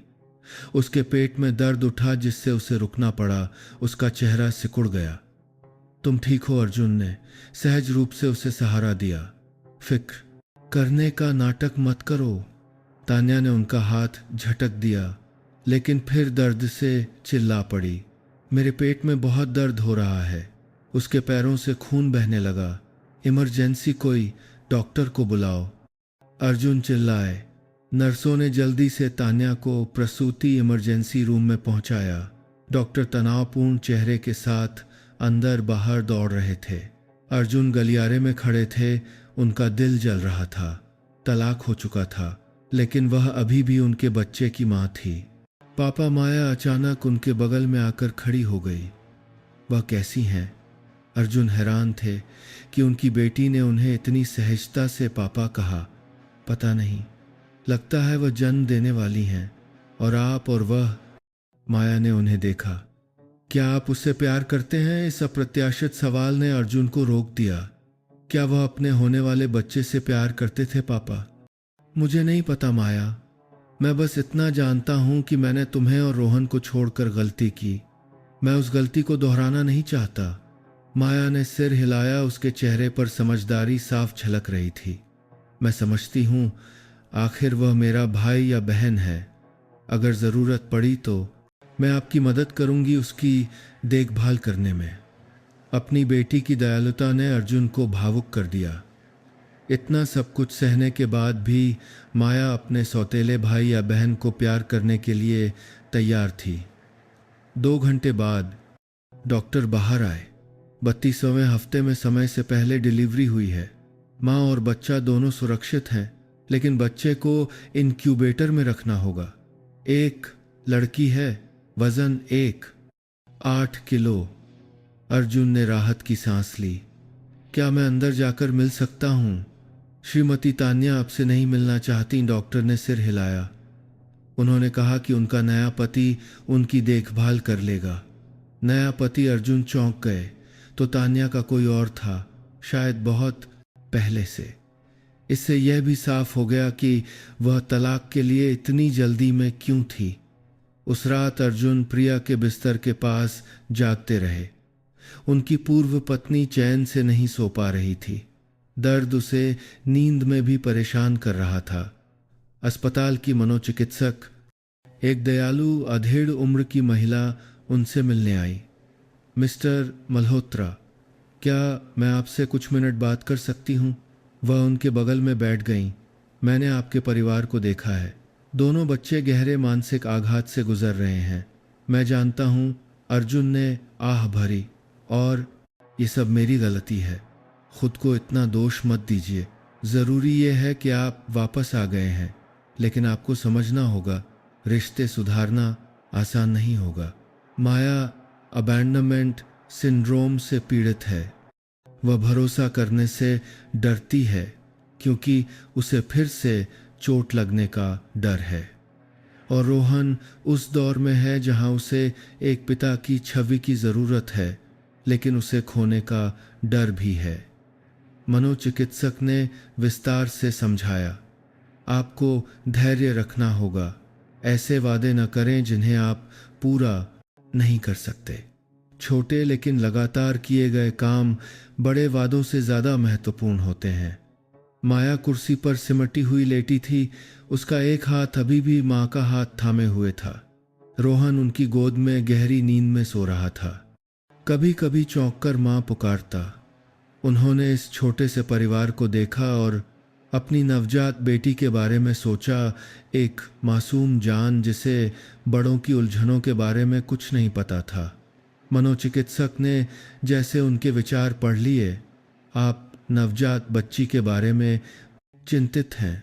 हाँ, मैं नहीं चाहता कि वह पिता के प्यार के बिना बड़ी हो, तो आपको अपना समय ठीक से व्यवस्थित करना होगा। लेकिन अभी आपकी प्राथमिकता ये 2 बच्चे होने चाहिए। वे एक महत्वपूर्ण दौर में हैं जहां उन्हें आपकी सबसे ज़्यादा ज़रूरत है। वह उठी, उनके कंधे पर थपथपाया। पिता बनना आसान नहीं है, खासकर जब कई जिम्मेदारियों के बीच संतुलन बनाना हो, लेकिन मुझे विश्वास है कि आप कोई ना कोई रास्ता निकाल लेंगे। यह कहकर वह चली गईं, अर्जुन को हजारों विचारों के साथ छोड़कर। अगली सुबह जब अर्जुन कुर्सी पर ऊँघ रहे थे, उनका फ़ोन वाइब्रेट हुआ। एक अनजान पते से एक ईमेल आया था। उन्होंने उसे खोला और चौंक गए। यह प्रिया का ईमेल था, जिसे स्वचालित रूप से भेजने के लिए शेड्यूल किया गया था। अर्जुन, जब तुम यह पत्र पढ़ रहे होगे, शायद मेरे पास ज़्यादा समय नहीं होगा। मैं तुम्हें दोनों बच्चे सौंपने के लिए लिख रही हूँ। माया बिल्कुल तुम्हारी तरह है मजबूत, लेकिन प्यार की ज़रूरत है। उसे बहुत जल्दी बड़ा होना पड़ा, बहुत ज़्यादा बोझ उठाना पड़ा। उसे एक सामान्य बच्ची होने का मौका देना। रोहन अभी छोटा है, उसे पिता के मार्गदर्शन की ज़रूरत है। वह तुम्हें बहुत याद करता है, हर रात पूछता है कि पापा कहाँ हैं। मैंने तुम्हें सब कुछ माफ़ कर दिया। मेरी जगह बच्चों को प्यार देना।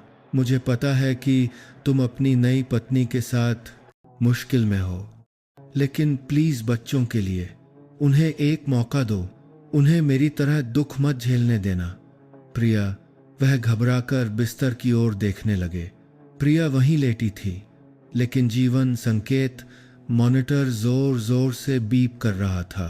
दिल की धड़कन कमजोर हो रही थी, ब्लड प्रेशर तेजी से गिर रहा था। डॉक्टर अंदर भागे, उन्हें बाहर धकेल दिया। माँ माँ, माया चीखी, घबराहट में जाग गई। उसने अंदर घुसने की कोशिश की, लेकिन एक नर्स ने उसे रोक लिया। मरीज को तीव्र हृदय गति रुक गई है।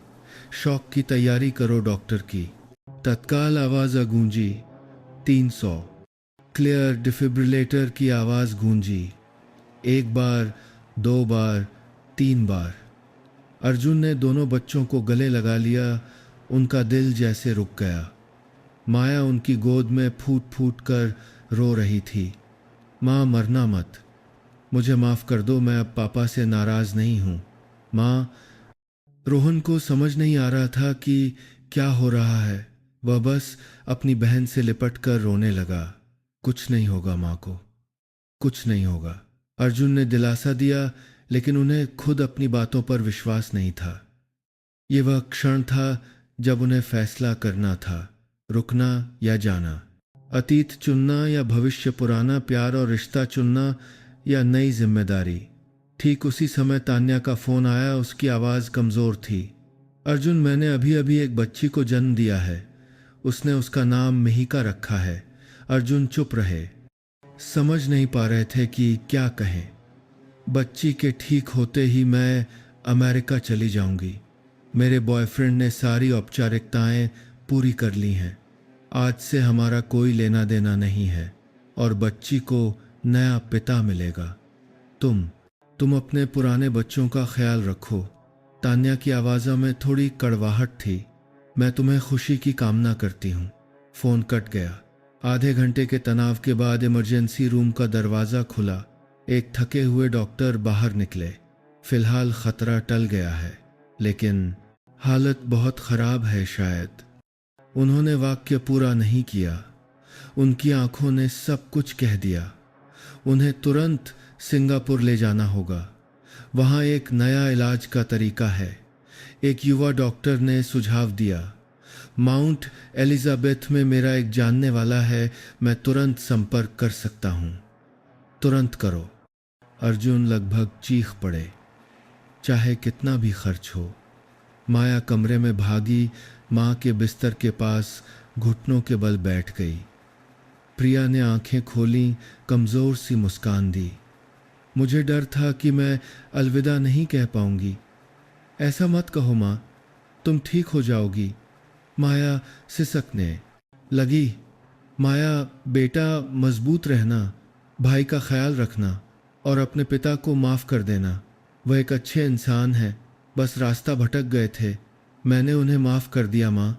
मैं अब उनसे नाराज़ नहीं हूँ। बस आप ठीक हो जाइए। माया फूट फूट कर रोने लगी। अर्जुन बिस्तर के पास आए। प्रिया का हाथ पकड़ा। मैं अब कहीं नहीं जाऊंगा। मैं यहीं रहकर तुम्हारी और बच्चों की देखभाल करूंगा। मैंने तान्या से तलाक ले लिया है।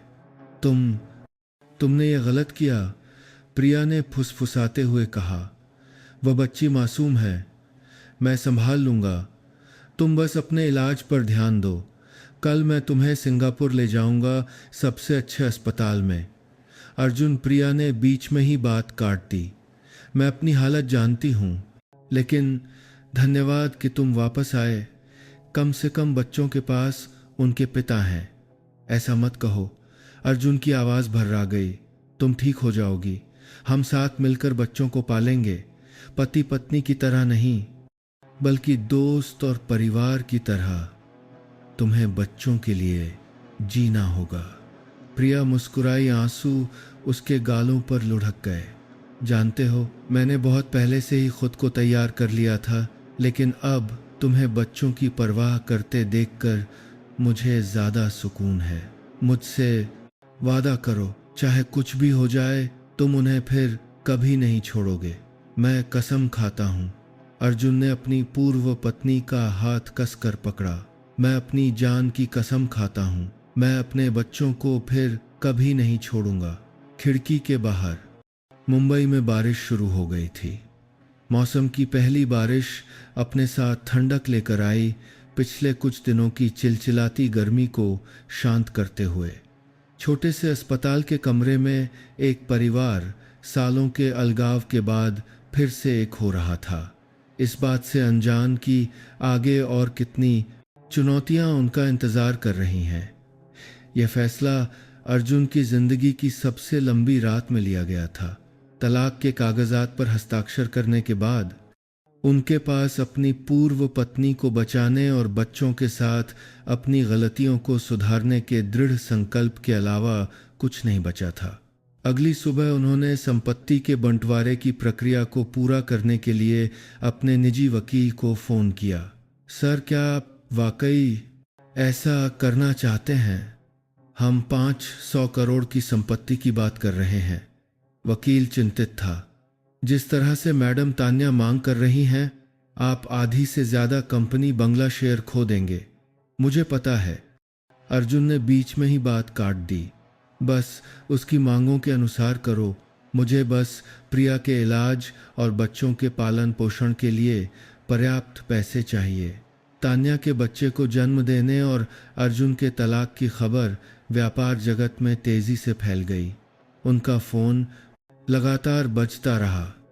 पार्टनर चिंतित थे, दोस्त उत्सुक थे और प्रेस पीछे पड़ी थी। उन्होंने फोन बंद कर दिया, कोई परवाह नहीं की। सिर्फ 24 घंटों के भीतर जिस साम्राज्य को उन्होंने इतनी मेहनत से बनाया था, वह ढहने लगा। तान्या ने जल्दी से अपने शेयर वह सभी साल करती है कि कारण को कोर मैत्र किया था, ट्रांसफर कर दिए। मुश्तरका मंसूबों से अपना पैसा निकाल लिया। कई पार्टनर्स ने यह जानने के बाद मुंह मोड़ लिया कि अब उनके पास पहले जैसी ताकत नहीं रही। अर्जुन, तुम सच में पागल हो गए हो संजय। उनके सबसे अच्छे दोस्त और बिजनेस पार्टनर ने फोन किया। अपनी मरने वाली अपनी ताकत मुंह मोड़ लिया का पूर्व पत्नी के लिए सब कुछ छोड़ दिया। क्या तुमने अपने बच्चों के बारे में सोचा है? जब कुछ नहीं बचेगा तो उन्हें कैसे पालोगे? मेरे पास अभी भी 2 हाथ और 1 दिमाग है, अर्जुन ने जवाब दिया। मैंने एक बार पैसा कमाया है, मैं फिर से कमा सकता हूँ, लेकिन परिवार के साथ समय खरीदा नहीं जा सकता। पूर्व पत्नी, पुराने बच्चे, क्या इसे परिवार कहते हैं संजय हंसा? खैर, मेरे पास तुम्हारे जैसा बेवकूफ़ दोस्त नहीं है। अगली सुबह प्रिया को सिंगापुर ले जाने की प्रक्रिया तेजी से शुरू की गई, लेकिन एक कान के नाव पर एक पत्नी पत्नी के लिए पूरा सामने सूचा समय खरीदा नहीं जा सकता। समस्या थी। संपत्ति का बंटवारा करने के बाद अर्जुन के पास बचे हुए पैसे विदेश में विशेष उपचार के खर्च को कवर करने के लिए पर्याप्त नहीं थे। उन्हें अपनी बेंटले, कीमती घड़ी और यहाँ तक कि हीरे की शादी की अंगूठी भी तुरंत बेचनी पड़ी। पापा, अब क्या कर रहे हैं? माया ने पूछा जब उसने उन्हें कार बेचने के कागजात पर हस्ताक्षर करते देखा। मुझे तुम्हारी माँ के इलाज के लिए पैसे चाहिए, उन्होंने जवाब दिया। लेकिन वह तो आपकी कार है, आपको वह बहुत पसंद है, रोहन ने मासूमियत से कहा। मुझे तुम लोग ज़्यादा पसंद हो, अर्जुन ने अपने बेटे के सिर पर हाथ फेरा। जब विमान ने उड़ान भरी तो प्रिया की हालत अचानक बिगड़ गई। उसकी सांसें तेज हो गईं और पसीना ऐसे छूट रहा था जैसे नहा लिया हो। आपातकालीन लैंडिंग करो, अर्जुन पायलट पर चिल्लाए, लेकिन प्रिया ने उनका हाथ पकड़ लिया। नहीं उड़ते रहो, मैं चाहती हूं कि बच्चों को सबसे अच्छा मौका मिले। माँ, क्या आपको बहुत दर्द हो रहा है? माया ने अपनी माँ का पसीना पोंछा, उसके हाथ कांप रहे थे। मैं ठीक हूं, बस थोड़ी थकान है। प्रिया ने मुस्कुराने की कोशिश की। पूरी उड़ान के दौरान वह दर्द से तड़पती रही, लेकिन मुस्कुराने की कोशिश करती रही। जब भी बच्चे उसकी तरफ देखते, अर्जुन पास बैठे थे। उनका दिल जल रहा था। उन्हें सालों पहले की वह उड़ान याद आई जब पूरा परिवार दार्जिलिंग घूमने गया था। प्रिया को हवाई जहाज से डर लगता था। उसने पूरी यात्रा के दौरान उनका हाथ कसकर पकड़ रखा था। अर्जुन, मुझे डर लग रहा है, उसने उनके कान में फुसफुसाया था। डरो मत, मैं हूं ना। उन्होंने उसे अपनी बाहों में भर लिया था। अब वही हाथ था, लेकिन पतला और ठंडा। वही महिला थी, लेकिन धीरे धीरे जीवन से दूर जा रही थी। माउंट एलिजाबेथ अस्पताल में एशिया की शीर्ष मेडिकल टीम ने मरीज को भर्ती किया। प्रोफेसर लिम, सिंगापुर के नंबर 1 कैंसर विशेषज्ञ ने व्यक्तिगत रूप से प्रिया की जांच की।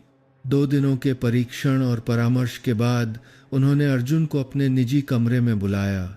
मरीना बे के नज़ारे वाले शानदार कमरे में अर्जुन को केवल निदान के परिणामों की परवाह थी। मैं आपसे झूठ नहीं बोलूंगा, हालत बहुत गंभीर है, कैंसर दिमाग तक फैल चुका है।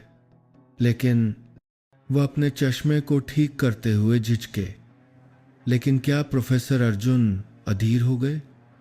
अमेरिका से एक प्रायोगिक उपचार पद्धति है जो नैनो तकनीक के साथ इम्यूनोथेरेपी का उपयोग करती है।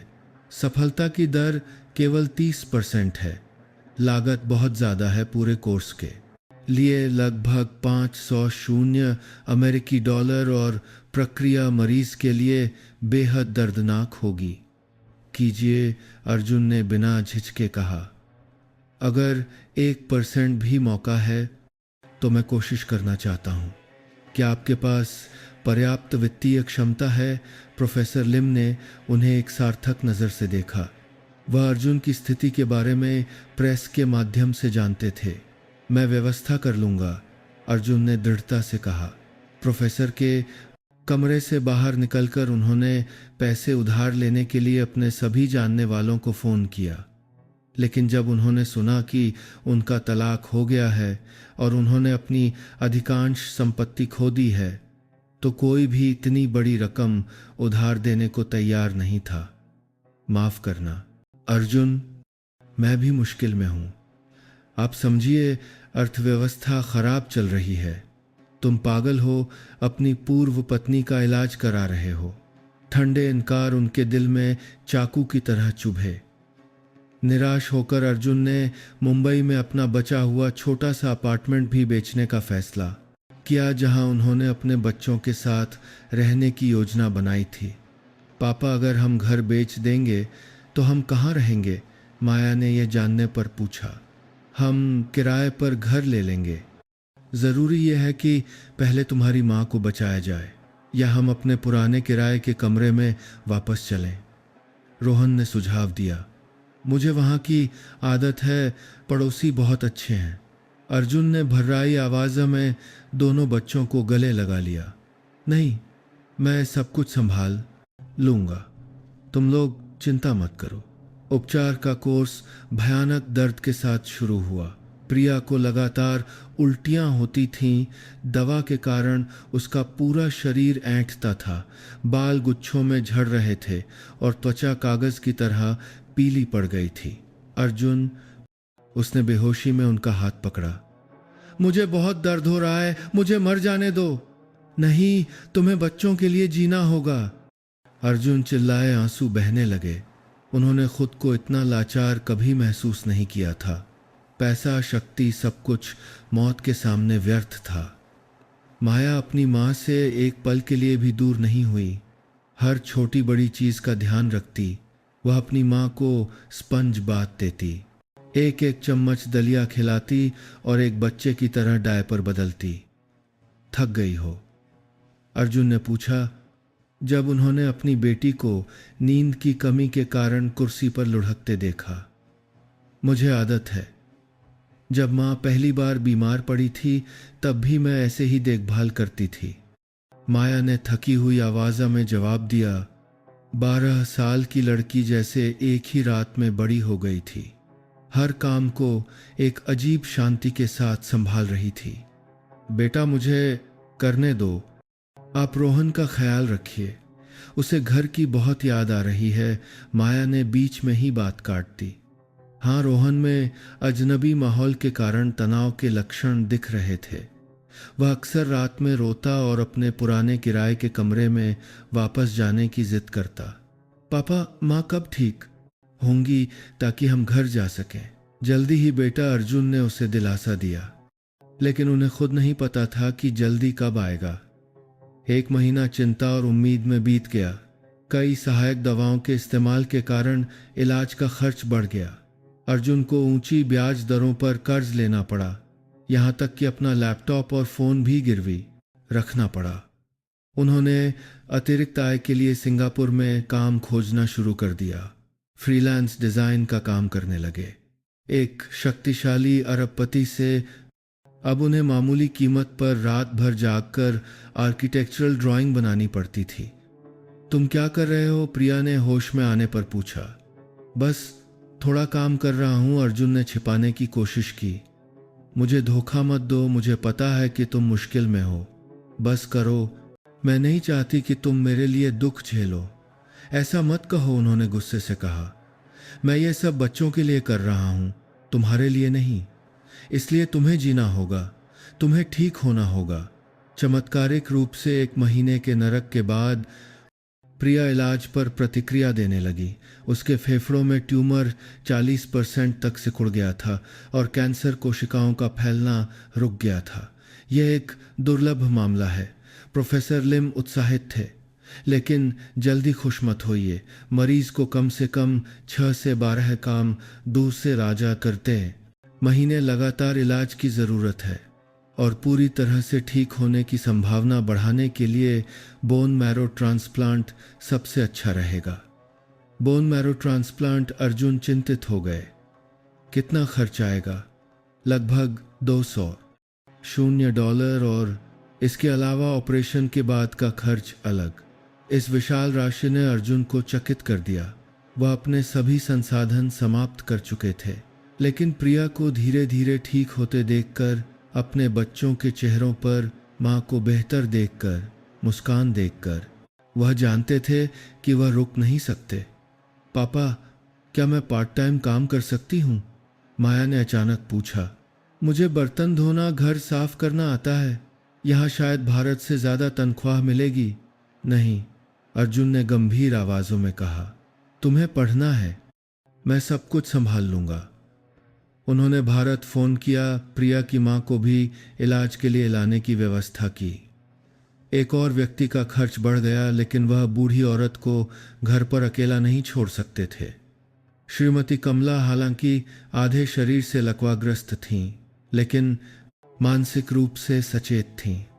अपनी बेटी से मिलकर वह फूट फूट कर रो पड़ी। बेटा, तुम कितनी दुबली हो गई हो। मैंने सोचा था कि मैं तुम्हें फिर कभी नहीं देख पाऊंगी। उन्होंने कांपते हाथों से प्रिया का हाथ पकड़ा। रोइए मत मां, मैं अब ठीक हो रही हूं, प्रिया ने दिलासा दिया।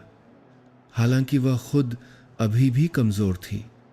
नानी, रोहन बिस्तर पर कूदकर उनसे लिपट गया। मुझे आपकी बहुत याद आई। यहाँ बड़ा टीवी है, एसी है, बहुत ठंडा है नानी। बच्चे की मासूमियत ने पूरे कमरे को गर्मजोशी से भर दिया। माया बिस्तर के पास घुटनों के बल बैठी। माफ कर दीजिए नानी, मैंने आपसे झूठ बोला कि माँ बीमार है। बहुत अच्छा किया बेटा, वह भर्राई आवाज़ में बोली। तुम सच में बड़ी बहन हो। माँ और भाई का ख्याल रखना जानती हो। अर्जुन एक तरफ खड़े थे, इस गर्मजोशी भरे पारिवारिक चित्र में खुद को एक बाहरी व्यक्ति की तरह महसूस कर रहे थे। इतने सालों की अनुपस्थिति में उन्होंने कितने महत्वपूर्ण पल खो दिए थे। लेकिन फिर श्रीमती कमला ने उनकी तरफ देखा। धन्यवाद बेटा कि तुम वापस आ गए, देर से ही सही, लेकिन कभी ना आने से बेहतर है। मुझे खुशी है कि प्रिया और बच्चों के पास तुम हो। जब प्रिया सिंगापुर में इलाज करा रही थी, अर्जुन को भारत से खबर मिली। उनकी पुरानी कंपनी जो अब तान्या की थी, खराब प्रबंधन के कारण मुश्किल में थी।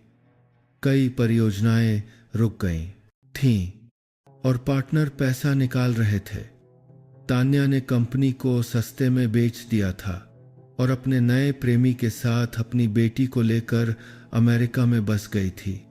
संजय ने फोन किया, देखा सब कुछ खत्म हो गया, अब पछताने से भी कोई फायदा नहीं, मुझे कोई पछतावा नहीं है।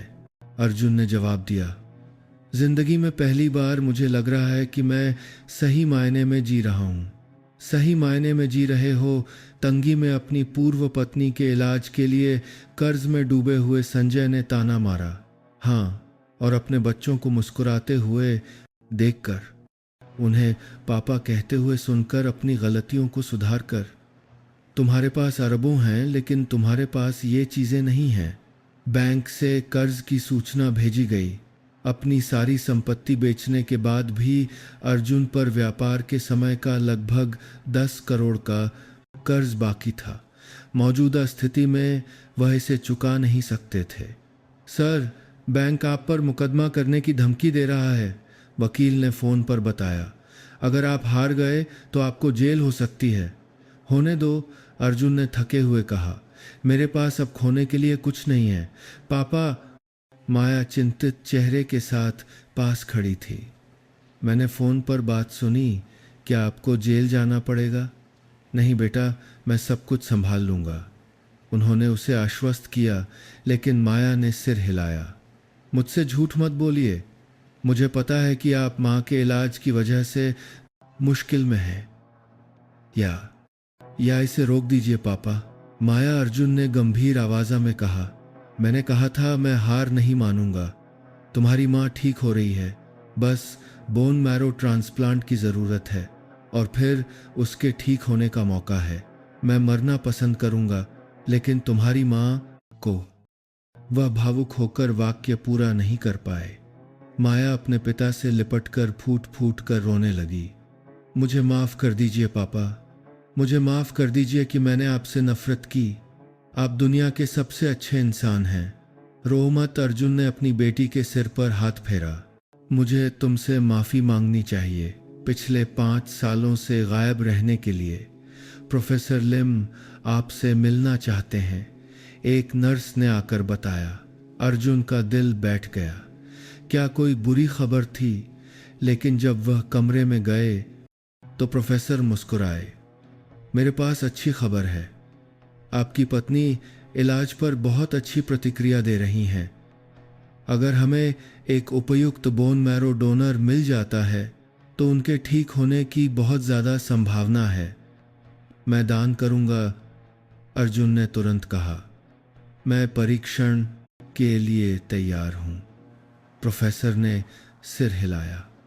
मुझे अंदाज़ा था कि आप यही कहेंगे, लेकिन क्या आप जोखिमों को समझते हैं? बोन मैरो दान करना खतरनाक नहीं है, लेकिन यह कुछ समय के लिए आपके स्वास्थ्य को प्रभावित करेगा। मैं समझता हूं, कृपया तुरंत परीक्षण करें।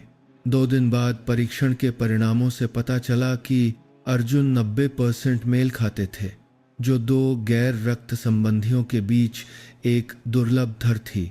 यह ऊपर वाले का संकेत है, डॉक्टर ने मजाक में कहा। ऐसा लगता है कि आप दोनों एक दूसरे के लिए बने हैं। अर्जुन उदासी से मुस्कुराए। शायद यह सच था, लेकिन उन्हें यह समझने में बहुत देर हो गई थी। तुम पागल हो, मेरे लिए बोन मैरो दान कर रहे हो प्रिया। यह खबर सुनकर चौंक गई। तुम्हारे लिए नहीं, मेरे बच्चों की मां के लिए, अर्जुन ने सुधारा। मैं तुम्हारा और बच्चों का बहुत कर्जदार हूँ। ये एकमात्र तरीका है जिससे मैं कुछ हद तक भरपाई कर सकता हूँ। लेकिन अगर तुम्हें कुछ हो गया तो कुछ नहीं होगा। मुझे अभी बच्चों को पालने के लिए जीना है। बोन मैरो ट्रांसप्लांट का इंतज़ार करते हुए परिवार ने कुछ दुर्लभ शांतिपूर्ण दिन बिताए। अर्जुन ने रोहन को पढ़ना और शतरंज खेलना सिखाया। पापा, मैं बड़ा होकर डॉक्टर लिम जैसा डॉक्टर बनना चाहता हूँ, लड़के ने कहा, ताकि मैं माँ जैसे गरीब लोगों का इलाज कर सकूं। ये एक अच्छा सपना है। मैं तुम्हारा समर्थन करूंगा। अर्जुन ने अपने बेटे के सिर पर हाथ फेरा। माया ने अपने पिता से खुलना शुरू कर दिया। उन्हें मुश्किल सालों के बारे में बताया। मैं आपसे बहुत नफरत करती थी, लड़की ने बताया। जब भी मैं दोस्तों को उनके पिता के साथ देखती, मैं अकेले में रोती थी। लेकिन माँ कहती थी कि आप बुरे इंसान नहीं हैं, बस रास्ता भटक गए हैं। माँ ने आपकी सारी तस्वीरें रखी हुई हैं, कहती थीं कि बाद में मुझे दिखाएंगी। तुम्हारी माँ ने मेरी तस्वीरें रखी हैं। अर्जुन हैरान थे। हाँ, पूरा एक एल्बम। माँ कहती थीं कि चाहे कुछ भी हो, आप हमेशा मेरे पिता रहेंगे। अर्जुन की आवाज़ भर्रा गई। उन्होंने जो कुछ भी किया था, उसके बाद भी प्रिया ने अपने बच्चों को उनसे प्यार करना सिखाया था। यही सच्चा प्यार था, निस्वार्थ, बिना किसी मांग के, बस अपने बच्चों की खुशी की कामना। मैं वादा करता हूँ कि मैं तुम्हें फिर कभी निराश नहीं करूँगा। उन्होंने अपनी बेटी को गले लगाया। मुझे पता है, माया मुस्कुराई, क्योंकि आपने यह साबित कर दिया है। बोन मैरो ट्रांसप्लांट के 3 महीने बाद प्रिया को एक विशेष रिकवरी रूम में छुट्टी दे दी गई। उसके शरीर ने नए मैरो पर चमत्कारिक रूप से प्रतिक्रिया दी। उसके सभी सूचकांक दिन प्रतिदिन सुधर रहे थे। ये वास्तव में एक विशेष मामला है। प्रोफेसर लिम अपनी उत्तेजना छिपा नहीं सके। मैंने कभी किसी मरीज को इतनी तेजी से ठीक होते नहीं देखा, लेकिन उसे अभी भी कम से कम 2 से 3 साल तक निगरानी और रखरखाव उपचार की जरूरत होगी। अर्जुन ने सिर हिलाया। उन्होंने एक लंबी यात्रा के लिए खुद को मानसिक रूप से तैयार कर लिया था। महत्वपूर्ण यह था कि प्रिया धीरे धीरे ठीक हो रही थी और बच्चों के पास उनकी माँ थी। अच्छी खबरें लगातार आ रही थीं। श्रीमती कमला कई महीनों की फिजियोथेरेपी के बाद अपना दाहिना हाथ थोड़ा हिला पा रही थीं। माया ने उच्चतम अंकों के साथ एक प्रतिष्ठित स्कूल में दाखिला लिया। रोहन खुश और फुर्तीला था। अब उसमें कुपोषण के कोई लक्षण नहीं थे। पापा, आज टीचर ने मेरी ड्राइंग की तारीफ की। लड़के ने अपनी ड्राइंग बुक दिखाई। अर्जुन ने एक एक पन्ना पलटा, अपने बेटे की प्रतिभा पर हैरान थे। एक विशेष चित्र था जिसमें पूरा परिवार खाने की मेज के चारों ओर बैठा था। रेखाएं टेढ़ी मेढ़ी थीं, लेकिन भावनाओं से भरपूर। प्रिया के ठीक होने का इंतजार करते हुए अर्जुन को भारत से खबर मिली। तान्या ने एक युवा व्यवसायी से दोबारा शादी कर ली थी और अपनी बेटी को लेकर अमेरिका में बस गई थी। उसने एक ईमेल भेजा, मैं बच्ची का सरनेम बदल दूंगी। आज से तुम्हें कोई गुजारा भत्ता देने या संपर्क करने की जरूरत नहीं है।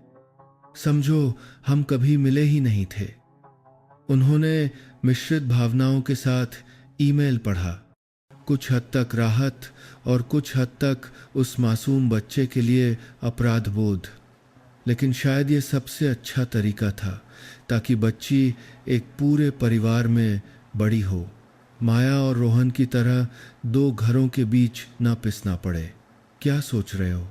प्रिया ने पूछा जब उसने उन्हें खिड़की के पास गहरे विचारों में डूबे देखा। मैं अपनी गलतियों के बारे में सोच रहा हूँ कि मैंने कितने लोगों को दुख पहुँचाया है।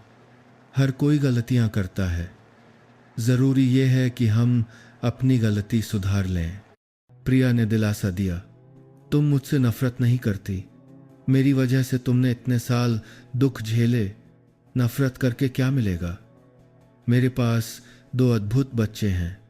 उन्होंने मुझे मजबूत होना, प्यार करना सिखाया। अगर वे नहीं होते तो शायद मुझ में बीमारी से लड़ने की ताकत नहीं होती।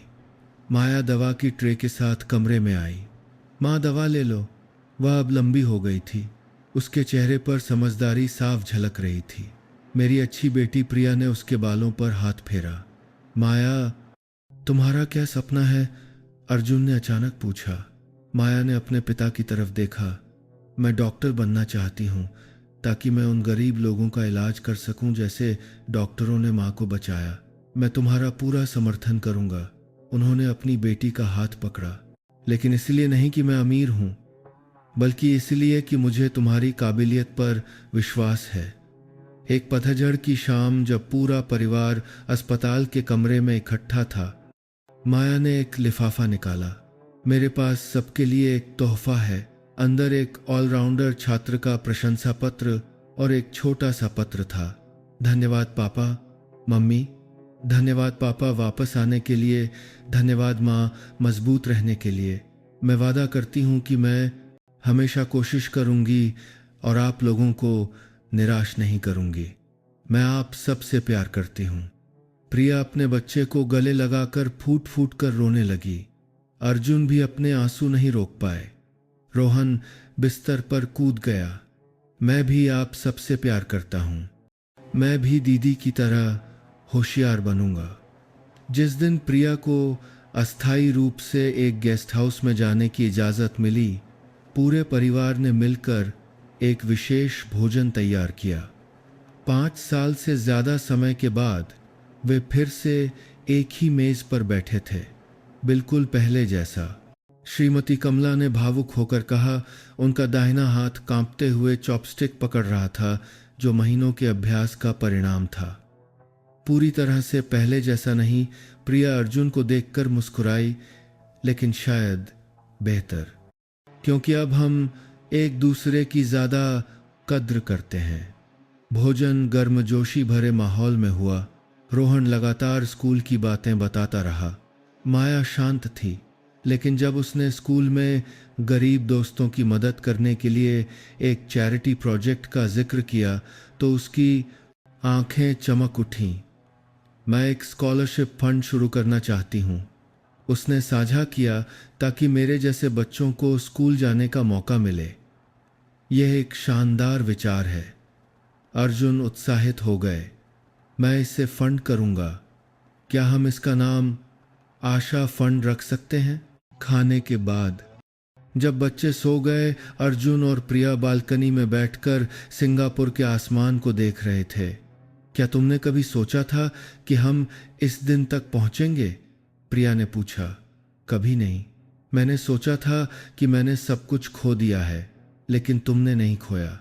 तुमने पैसे के आकर काला काता क्या करने किया गया, काला काता की मोदी काता, काला काता क्या बजाय परिवार और रिश्तों को चुना, और मुझे कोई पछतावा नहीं है। अर्जुन ने पुष्टि की। अपने बच्चों को बड़ा होते देखकर, तुम्हें धीरे धीरे ठीक होते देखकर मुझे पता है कि मैंने सही चुनाव किया। हम दोबारा साथ नहीं होंगे, प्रिया ने धीरे से कहा।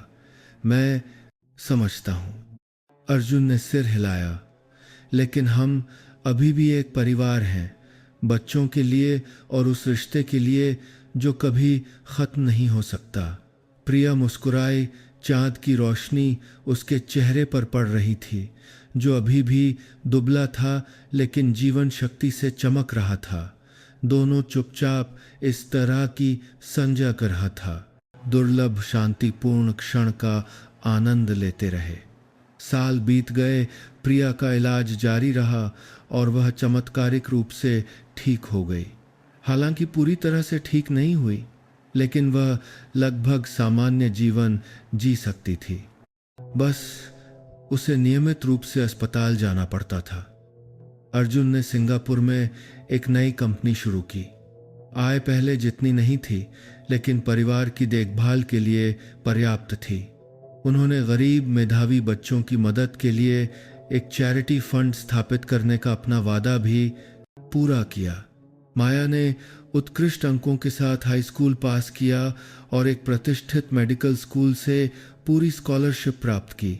अपने स्नातक समारोह में भाषण देते हुए वह लड़की, जो अब एक युवती बन चुकी थी, पुनः कहा, मैं अपनी माँ को धन्यवाद देना चाहती हूँ, जिन्होंने मुझे दृढ़ता सिखाई।